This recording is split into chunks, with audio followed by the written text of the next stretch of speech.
नमस्कार विद्यार्थियों, एक बार फिर से मैं आपके लिए नई क्लास लेकर आपके सामने उपस्थित हुआ हूं और वो क्लास है, आप देख रहे होंगे स्पष्ट, प्रश्न निर्माण। प्रश्न निर्माण प्रकरण को लेकर उपस्थित हुआ हूं। बहुत ही सरल प्रकरण है, थोड़ी सी सोच, थोड़ा सा आपका दृष्टिकोण इसमें स्पष्ट हो जाना चाहिए, बाकी इसमें कोई परेशानी आएगी। मैं पूर्णतः आपको सारी बातें आपको स्पष्ट करने वाला हूं। प्रश्न निर्माण में उत्तर आपको दिया हुआ होता है, ध्यान दे लेना बच्चों। उत्तर आपको दिया हुआ मिलेगा, उस उत्तर के आधार पर आपको एक प्रश्न बनाना होता है। उस प्रश्न को किस तरह बनाया जाएगा, स्क्रीन पर आप देख रहे होंगे। किम पुल्लिंग के जो रूप चलते हैं वो स्पष्ट, समय के कारण समय ज्यादा लगता है, इसलिए मैंने पहले ही आपको दिखा रखा है, प्रदर्शित कर रखा है। और ये है किम सर्वनाम के स्त्रीलिंग के रूप। और जो नपुंसकलिंग में चलते हैं आप भली प्रकार जानते होंगे, वे किम के कानी पुल्लिंग के अनुसार तृतीया से लेकर और सप्तमी तक पुल्लिंग के अनुसार चलने वाले होते हैं। यहाँ से और यहाँ तक पुल्लिंग के अनुसार चलते हैं। बाकी प्रथमा और द्वितीय विभक्ति में किम के कानी दो विभक्तियों तक, प्रथमा और द्वितीय तक अलग चलते हैं। और बाकी तीसरी विभक्ति से लेकर सप्तमी विभक्ति तक सदैव ही पुल्लिंग के अनुसार चलने वाले होते हैं। दूसरी बात ध्यान दे लेना बच्चों, जो सर्वनाम होते हैं उनमें कभी भी संबोधन होता नहीं है, उनमें संबोधन नहीं होता। केवल संज्ञाओं के जो शब्द रूप चलाते हैं हम, तो उनमें सर्वनाम होते हैं, लेकिन उसमें संबोधन होता है। लेकिन जो सर्वनाम होते हैं उनमें संबोधन कदापि नहीं होता।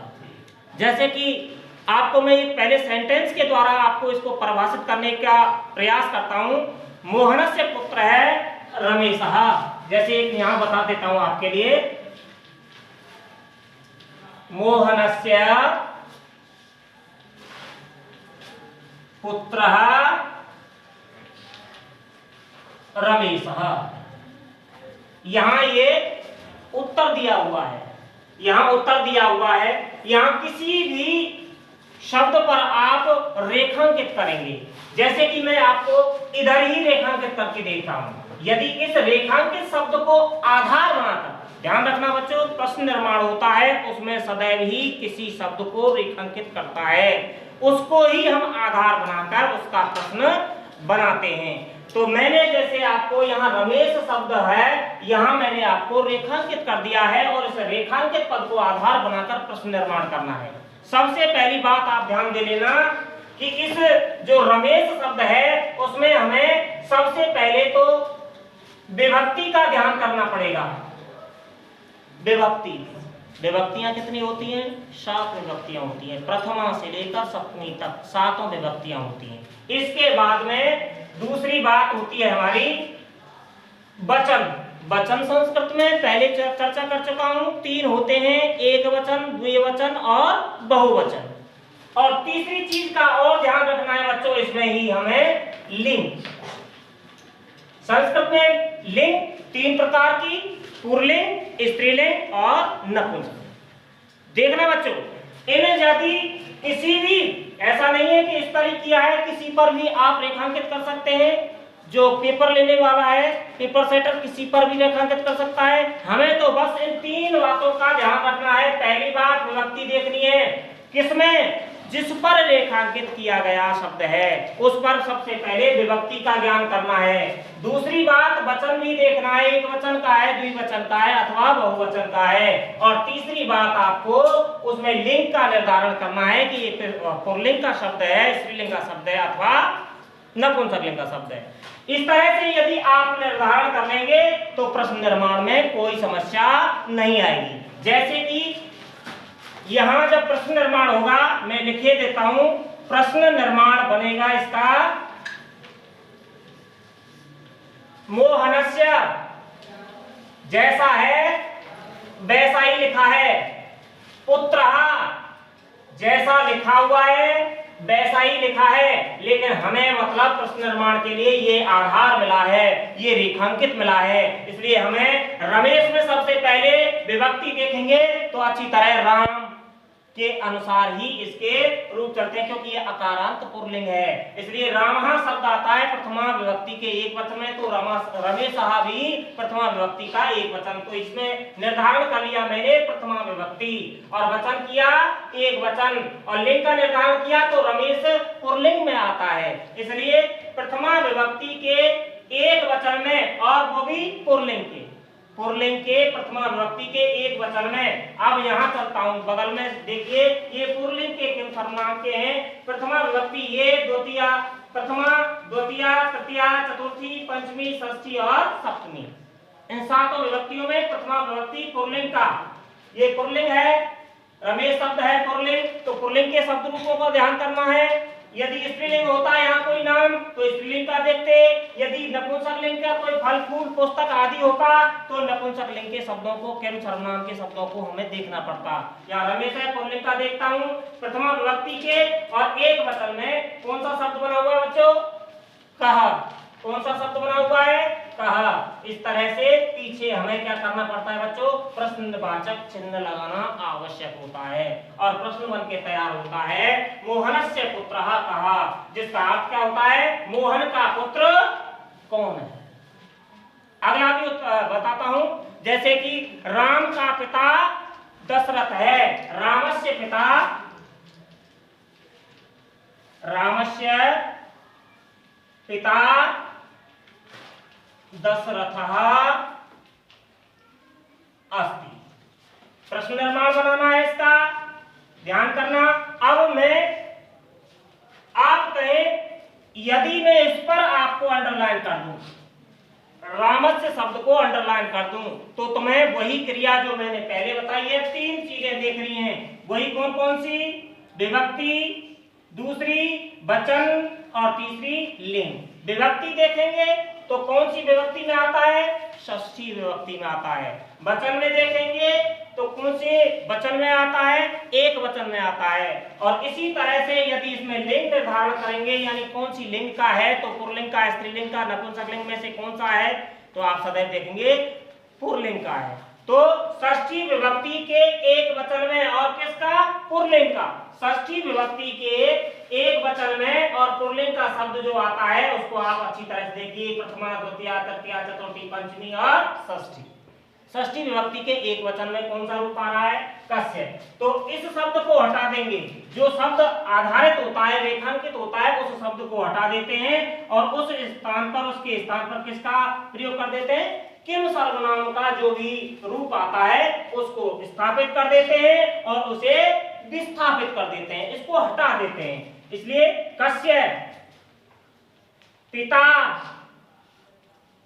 दशरथः अस्ति, और पीछे क्या करेंगे बच्चों? प्रश्न निर्माण बना देंगे, प्रश्नवाचक चिन्ह लगा देंगे। अब इसका अर्थ देखिए, किसका पिता दशरथ है?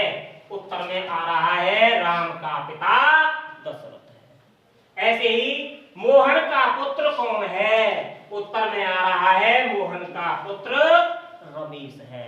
आगे चलता हूं इसी कड़ी में, जैसे कवियों में कालिदास श्रेष्ठ है, कविषु कालिदासः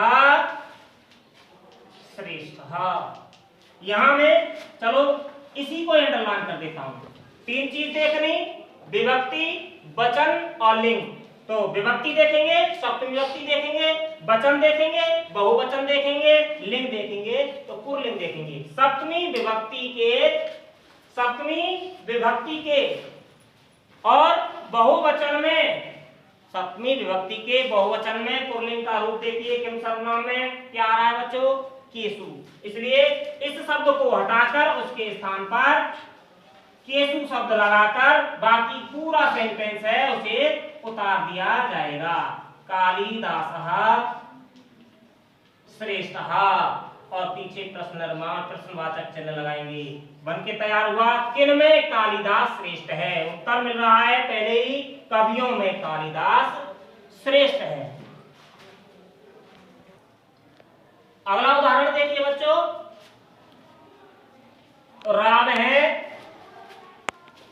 विप्राय, धनम, ददाति। इसमें यदि मैं इसे अंडरलाइन कर दूं तो वही बात जो मैं पहले कह चुका हूं प्रश्न निर्माण में अंत तक चलेगी। वो कौन सी बात चलेगी, एक बार ही समझ लेना, विभक्ति, वचन और लिंग। इसमें विभक्ति देखनी है तो चतुर्थी विभक्ति लग रही है रामायण के अनुसार, वचन देखना है एक वचन लग रहा है, और लिंग कौन सी है, विप्र शब्द, ब्राह्मण शब्द पुल्लिंग में सदैव। इसलिए चतुर्थी विभक्ति के एक वचन में जो शब्द आता है पुल्लिंग का वो कौन सा आता है, किम सर्वनाम का, कस्मई। इसलिए इसे हटाकर इस जगह पर क्या करेंगे बच्चों, प्रश्न निर्माण के लिए राम है, कस्मई धनम ददाति। इस तरह से आपका प्रश्न निर्माण हो जाता है। जैसे श्री लक्ष्मी देवई नमः, अगला उदाहरण भी दे देता हूं, श्री लक्ष्मी देव्यै नमः। नमः के योग में बच्चों चतुर्थी विभक्ति, देव्यै शब्द में कौन सी है, चतुर्थी विभक्ति। इसलिए यदि मैं इसे ही अंडरलाइन कर दूं तो आप प्रश्न निर्माण कैसे बनाओगे। तो लक्ष्मी देव्यै, अब यहाँ इस जगह पर पुल्लिंग का रूप नहीं देखेंगे, देव्यै शब्द में ध्यान देना, स्त्रीलिंग, चतुर्थी, प्रथमा द्वितीया तृतीया और चतुर्थी। वचन देखेंगे एक वचन, श्री लक्ष्मी देवी जी के लिए नमस्कार, और लिंग देखेंगे तो स्त्रीलिंग। क्लियर हुआ। इसलिए इस जगह पर कस्मई शब्द, कस्यै शब्द लिख देंगे और बाकी के सेंटेंस को उतार देंगे। श्री शब्द को इसी में समाहित कर लीजिए, इसलिए इसको अलग ही जगह पर एक ही शब्द लिख देंगे कस्यै, और इस शब्द को रह गया है क्योंकि ये तो अंडरलाइन है, रेखांकित है, रेखांकित शब्द को कौन है, लिखा नहीं जाता बच्चों। इसलिए शब्द बन के तैयार हुआ, प्रश्न बन के तैयार हुआ कस्यै नमः, किसके लिए, नमस्कार। जैसे आगे बता देता हूं, लताया पुष्पाणि पतंती, लताया पुष्पाणि पतंती। ध्यान लगाना, यदि मैं इसे अंडरलाइन कर दूं, यदि मैं इसे अंडरलाइन कर दूं तो आप लता से पुष्प पतंती गिरते हैं, ध्यान रखना, ध्रुवम अपाये अपादानम, जब निश्चित से कोई अपाय हो, अलग हो, तो उस जगह पर पंचमी अपादाने यानी पंचमी विभक्ति में अपादान कारक होता है, पंचमी विभक्ति का विधान होता है। यहाँ लता शब्द के यदि रूप जानते हैं तो आप देखिए, लता लते लता लताम लते लता लतया लताभ्याम लताभि लताये लताभ्याम लताभ्य, फिर इसके बाद में लताया लताभ्याम लताभ्य, इन्हें और षष्ठी में एक जैसा ही रूप आता है, लेकिन षष्ठी का माने क्यों नहीं मानना है, क्यों, क्योंकि हमें पुष्पाणि पतंती, पुष्प गिर रहे हैं, ये अपने आप से सोचना पड़ेगा। कभी कभी ऐसी परिस्थितियां आती हैं, कुछ ऐसी विधान आते हैं, कुछ ऐसे नियम आते हैं जहां स्वविवेक से दोनों विभक्तियों में एक जैसा आता है, तो हमें अलग करने के लिए हमें उसमें देखना पड़ता है कि कोई चीज अलग हो रही है, तो कहने का मतलब हमें पंचमी लगानी है। षष्ठी में भी रूप आता है लेकिन षष्ठी का प्रयोग नहीं करना, इसलिए लताया में पंचमी लगाएंगे। विभक्ति कौन सी बनी बच्चों, पंचमी बनी। वचन कौन सा बना बच्चों, एक वचन बना, और लिंग कौन सी है बच्चों, स्त्रीलिंग। पंचमी विभक्ति का कौन सा रूप है, प्रथमा द्वितीया तृतीया चतुर्थी और पंचमी। पंचमी के एक वचन में जो रूप आ रहा है वो कौन सा आ रहा है बच्चों, कस्याः पुष्पाणि पतंती, किससे पत्ते गिरते हैं, प्रश्नवाचक चिन्ह और प्रश्न निर्माण पूरा। देखिए बच्चों, अब एक बात अब अच्छी तरह से ध्यान देना, 90% जो प्रश्न निर्माण बनते हैं, जो मैंने पहले आपको प्रदर्शित करके बताए, किम सर्वनाम के शब्द रूप जो बताए थे उनके आधार पर, रेखांकित आधार में किम सर्वनाम के शब्द रूपों से बनाए जाते हैं। 10% स्थिति आपके सामने ऐसी भी आ जाती है, वहां हम किम सर्वनाम का प्रयोग कदापि नहीं करते, वहां कुछ अव्यय विशेष अव्यय आते हैं। उन विशेष अव्ययों के लिए मैंने आपके पास में 6 नियम लेकर आया हूं। उन 6 नियमों को अपने सदैव मस्तिष्क में रखना, जो कि मैंने पहले 3 नियमों को मैंने आपके सामने प्रदर्शित किया हुआ है, सदैव ही ध्यान रख लेना बच्चों। समयवाची शब्द पहला लिखा हुआ है, समयवाची शब्द, समय वाची शब्द सुबह, शाम, दोपहर, रात्रि, मध्याह्न, 1 बजे, 5 बजे, ये सब कौन से शब्द हैं बच्चों? समयवाची शब्द हैं। वीडियो क्लास थोड़ी ज्यादा बढ़ती, इसलिए मैंने केवल एक एक उदाहरण के द्वारा ही आपको समझाने का प्रयास किया है। बाकी आप अच्छी तरह से देखेंगे, समयवाची शब्द को आधार मानकर यदि प्रश्न निर्माण करना हो तो वहां रेखांकित शब्द को हटाकर, रेखांकित शब्द को तो हम पहले भी हटा रहे हैं, नई कोई चीज नहीं आई है, केवल इतना ध्यान रखना है आपको, समयवाची शब्द यदि आपको मिल जाए और वो वही क्या है, रेखांकित हो, समयवाची शब्द को हटाकर उसके स्थान पर, ये बात अच्छी तरह से ध्यान दे देना, उसके स्थान पर क्या लिख देंगे बच्चों? कदा लिख देते हैं। सदैव ध्यान रख लेना बच्चों इस चीज को। जैसे कि मैंने उदाहरण दिया है, सूर्योदयात् पूर्वम एव सा बालिका तत्र उपस्थिता, सूर्य उदय से पहले ही वह बालिका वहां उपस्थित हो गई।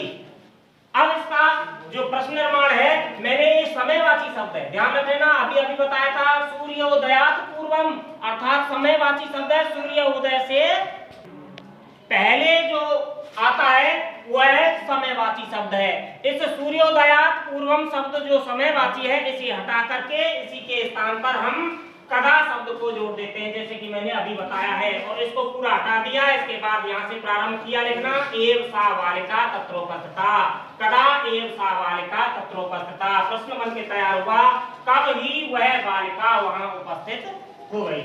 अगला नियम आता है, नियम नंबर 2, यदि कर्ता में प्रथमा हो, सदैव भी होता है यानी तृतीया भी होती है। आगे मैंने तुमको कारण प्रकरण में समझाया है, कर्ता में या प्रथमा होती है या तृतीया होती है। जो कर्म कारक होते हैं उनमें सदैव कर्ता में तृतीया होती है, जो कर्ता कारक कर्तृवाच्य होते हैं उनमें सदैव कर्ता में प्रथमा ही आती है, और कर्म में कौन सी लगती है बच्चों? द्वितीया ही लगती है। ये कॉमन बात है, लेकिन बात यहाँ आ रही है, कर्म कोई कैसा हो बच्चों? स्थानवाची शब्द होना चाहिए। इस बात को सदैव ध्यान देना, कर्ता में प्रथमा और कर्म में द्वितीया हो तो उस कर्म में ही कौन सा शब्द होना चाहिए? कुछ स्थानवाची शब्द। अब तुम कहेंगे स्थानवाची कौन सा है? जितने भी हैं ये स्थानवाची हैं। कोई विद्यालय है, उद्यान है, महाविद्यालय है, शहर जयपुर, इस तरह से उद्यान है? तो ये सब क्यों है? स्थानवाची शब्द होते हैं। और अगर ऐसे स्थानवाची शब्द में कौन सी लग रही हो, द्वितीय विभक्ति कर्म कारक लग रही हो, तो हम उस स्थानवाची शब्द के स्थान पर ध्यान लगा देना बच्चों, पुत्र का प्रयोग कर देते हैं, पुत्र लगा देते हैं। स्थानवाची शब्द को हटा दो और वहां उस स्थान पर पुत्र लगा दो। जैसा कि उदाहरण है, ते ग्रामम गच्छन्ति, वे प्रथमा व्यक्ति का बहुवचन है, ग्रामम द्वितीय व्यक्ति लग रही है, लेकिन सदैव ध्यान रखना जो ग्रामम शब्द है वो स्थानवाची शब्द है, इसलिए इस स्थान को यानी ग्राम शब्द के स्थान है इसको हटाकर इस स्थान पर क्या करना है? पुत्र करना है। जैसे ते पुत्र गच्छन्ति, वे कहां जाते हैं। अगला है नियम नंबर 3, यदि मार्गवाची शब्द को आधार मानकर प्रश्न निर्माण करना हो तो सदैव ही कौन सा शब्द लगाना है हमें? कियत दूरम, कितनी दूर अर्थ होता है इसका, शब्द लगा देते हैं। मार्गवाची होना चाहिए, मार्ग का होना चाहिए, कितनी दूर है, कितना नजदीक है। जैसे कि क्रोशम कुटला नदी, नदी कोस भर टेढ़ी है। अब मैंने क्रोशम शब्द जो मार्गवाची है, एक कोस, क्रोशम शब्द एक कोस, इसको ही मैंने अंडरलाइन कर दिया, तो आपका दायित्व बनता है इसी के मार्गवाची शब्द में कियत दूरम लिख करके शेष सेंटेंस को लिख देना है। तो कियत दूरम कुटिला नदी, पीछे प्रश्न निर्माण का चिन्ह लगा देना है। इस तरह से आपका स्पष्ट होगा।